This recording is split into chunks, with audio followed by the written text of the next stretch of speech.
আমরা মামলা এই 18 তারিখ থেকে 29 দিনে হয়ে গেল, এখনো কোনো আইনি থেকে কোনো সহযোগিতা বা ওনাদের দোকানেরও একটু সিকিউরিটির বিষয় ছিল, কিছু যদি ক্যামেরাগুলো আরো আপডেট থাকতো ফেসগুলো দেখা যেত, আমাদের জন্য আইডেন্টিফাই করা সহজ হতো। এই সংক্রান্ত বিভিন্ন জায়গায় আমরা অভিযান পরিচালনা 17 দিনও চুরি যাওয়া মালামাল ও চোর চক্রকে গ্রেফতার করতে পারেনি মিরপুর মডেল থানা পুলিশ। 18 জানুয়ারি ভোর 5:30 রাজধানীর মিরপুরের রাইনখোলায় আর কেবলসের অফিসে ঘটে একটি দুর্ধর্ষ চুরির ঘটনা। এ সময় চোর চক্র প্রায় 5 লক্ষ টাকা মূল্যমান বৈদ্যুতিক তার চুরি করে নিয়ে যায়।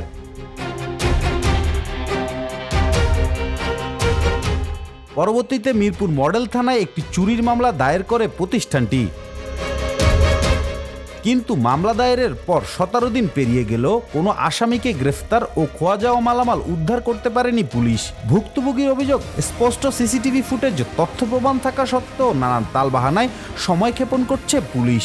মামলার পরে প্রশাসনের এসআই রাশেদ উনি 2 দিন আসতেন এই জায়গায়, আইসা বলতেছে যে ওনার সাথে আমিও যোগাযোগ করছি, যোগাযোগ করার পরে উনি বলতেছে যে আপনাদের সিসি ক্যামেরা ফুটেজটা খুব ক্লিয়ার না, ওটা বোঝা যাচ্ছে না, যদি কিছুটা বোঝা যাইতো তা আমরা দিয়ে সার্চে দিলে এনআইডি কার্ডের পাওয়া যেত, যে কাছাকাছি এনআইডি কার্ডের পাওয়া যেত।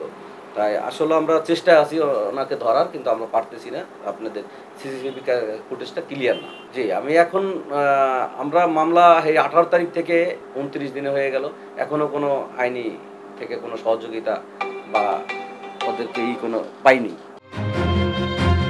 সময় ক্ষেপণের বিষয়ে জানতে মিরপুর মডেল থানায় টিম ভোরের পাতা, কিন্তু পাওয়া গেল না দায়িত্বরত কোনো কর্মকর্তাকে। পরবর্তীতে মামলা তদন্ত কর্মকর্তা মিরপুর থানার উপপরিদর্শক রাশেদের সাথে যোগাযোগ করা হলে তিনি জানান সরকারি কাজে তিনি রাজশাহীতে অবস্থান করছেন।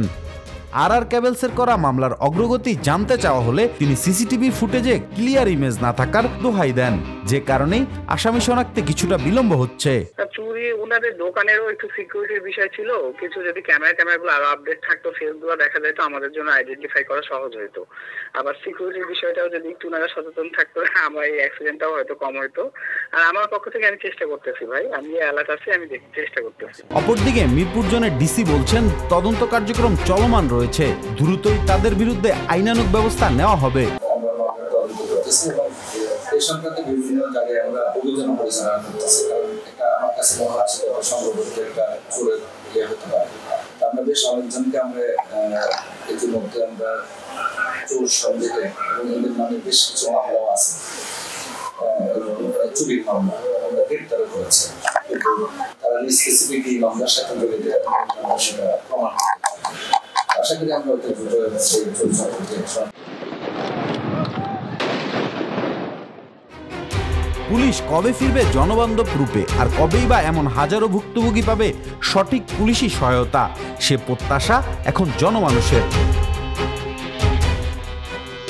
খান শান্ত, ভোরের পাতা, ঢাকা।